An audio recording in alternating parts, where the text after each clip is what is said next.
মালদা জেলার বিভিন্ন প্রান্তে নারী নির্যাতন করা হচ্ছে, কিন্তু অভিযুক্তদের বিরুদ্ধে পুলিশি ব্যবস্থা নিচ্ছেন না। এই অভিযোগে মালদার ইংরেজবাজার থানা ঘেরাও বিজেপি দক্ষিণ মালদা মহিলা মোর্চার। গত 29 তারিখে মালদা মেডিকেল কলেজ হাসপাতালের সামনে রেল লাইনে সন্তানকে নিয়ে ঝাঁপ দিয়ে আত্মহত্যা করেন কবিতা গুপ্ত নামে এক গৃহবধূ।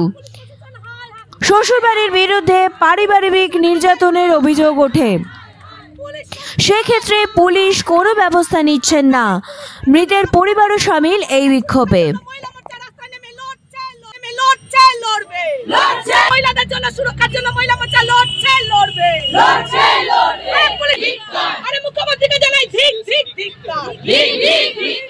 আজ 16-17 দিন হয়ে গেল একটা সাধারণ ঘরের একটা মহিলাকে আত্মহত্যা করতে বাধ্য করা হয়েছে, তাকে এখনো পর্যন্ত গ্রেফতার করা হলো না কেন দোষীকে? এখন পুলিশ মন্ত্রীকে জানাই ঠিক ঠিক ঠিক মহিলাদের উপর অত্যাচারের বিরুদ্ধে মহিলা মোর্চা সংগ্রাম চলছে, চলবে, চলছে, চলবে। মুখ্যমন্ত্রীকে জানাই ঠিক ঠিক এতগুলো মহিলার উপর অত্যাচার হলো কেন? পুলিশ মন্ত্রী জবাব দাও, জবাব চাই, জবাব দাও। মালদার উপর জবাব তোমায় দিতেই হবে, ওয়ার্ডের বধূ হত্যা হলো কেন? পুলিশ মন্ত্রী জবাব দাও, জবাব চাই, জবাব দাও।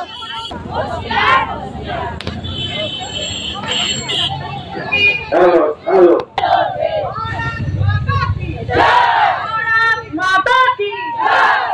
বিজেপি বিজেপি বিজেপি জিন্দাবাদ। মুখ্যমন্ত্রী জবাব দাও, ঘটনা ঘটে যাচ্ছে, প্রশাসন জবাব দাও।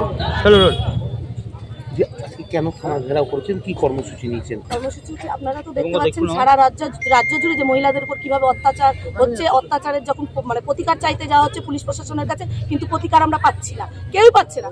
27 নম্বর ওয়ার্ডে 29শে ডিসেম্বর একটা গৃহবধূ তার মেয়েকে নিয়ে আত্মহত্যা করেছে রেল লাইন। আত্মহত্যা করেছেন, তার মা বাবাও আমাদের সাথে আছেন মেয়ের বাচ্চার ছবি নিয়ে। কতটা দুঃখ, কতটা শেষ দেওয়ালে পিঠ ঠেকলে তবেই মানুষ আত্মহত্যা করে, তারপর ছোট 3 বছরের বাচ্চাকে নিয়ে। তারপরে কি হয়েছে, তার হাজবেন্ড বাড়ির লোক তাকে যখন সৎকার করার কথা, তার আসার থাকার কথা, সে পালিয়ে বেড়াচ্ছে। তাকে ধরার জন্য পুলিশ প্রশাসনের কাছে বারবার দ্বারস্থ হচ্ছে, বাবা মা দ্বারস্থ হচ্ছে, ভাই। ওনাদের অবস্থা সেরকম বুঝতেই পারছে কিভাবে পুলিশ প্রশাসন পয়সা নিয়ে সেই লোকটাকে ভাগিয়ে বেড়াচ্ছে। আমাদের সভাপতিও ফোন করেছিলেন, বারবার জানানো হচ্ছে, বলছে ধরা যাচ্ছে না।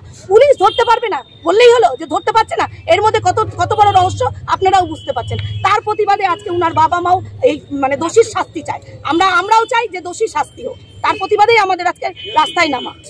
বছর হলো বিয়ে হয়েছে, তারপরে ছেলে হয়েছে। ছেলে যাওয়ার পর প্রায় 8 বছর, 8.5 বছর থেকে খুব অশান্তি।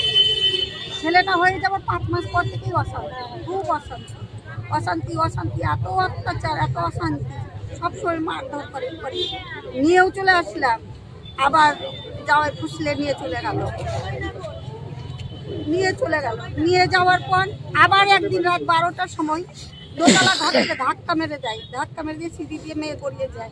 রাত 10:30টার সময় ফোন করে, বাবা মা তোমরা আসো, আমাকে নিয়ে যাও। আবার নিয়ে আসার পর আমি বলি, মা আর যেতে হবে না, ওই সংসার করতে হবে না, থাক। তখন আবার বলছি কি চলো ফোনে এতে থানায় গিয়ে ডায়েরি করি। শাস্তি চান জামাইয়ের? হ্যাঁ, আমি শাস্তি চাই, আর কিচ্ছু চাই না। যেদিন আমার এই যে পুলিশের বিরুদ্ধে আপনারা অভিযোগ করছেন, এখানে যদি না হয় তাহলে কি করবেন, আগামী দিনে কি পদক্ষেপ নেবেন? আজকে সারা রাজ্য জুড়ে মহিলাদের উপর অত্যাচার এবং নির্যাতন বেড়েই চলেছে। দুর্ভাগ্যের বিষয়, আমাদের মহিলা মুখ্যমন্ত্রী তিনি কিন্তু মহিলাদের উপর যখন অত্যাচার হয় তিনি কিন্তু মুখ বন্ধ করে থাকেন, কোনোদিন তার প্রতিকারের জন্য তিনি রাস্তায় নামেন না, এমনকি প্রশাসনকেও সচেতন করেন না যে যারা অপরাধী তাদেরকে ধরা হয়। তো আমরা একই জিনিস মালদাতেও দেখছি। মালদাতে এই প্রথম নয়, একের পর এক ঘটনা ঘটেছে। 27 নম্বর ওয়ার্ডে একটি মেয়ে বধূ নিহত হতে বাধ্য হয়েছে। হাসপাতালে একটি মেয়ে, এখন তাকে খুঁজে পাওয়া যাচ্ছে না। আমাদের মালদার প্রশাসনও কিন্তু নিশ্চুপ হয়ে আছে। সেই কারণে আজকে আমরা এই আন্দোলনে নেমেছি, মহিলা মোর্চার আন্দোলনে নেমেছে। আগামী দিনে পুলিশ যদি সজাগ না হয়, দোষীদের যদি না ধরে, তাদের যদি সাজা তারা না পায়, তাহলে মহিলা মোর্চার আন্দোলন আরো বৃহত্তর আন্দোলনে যাবে।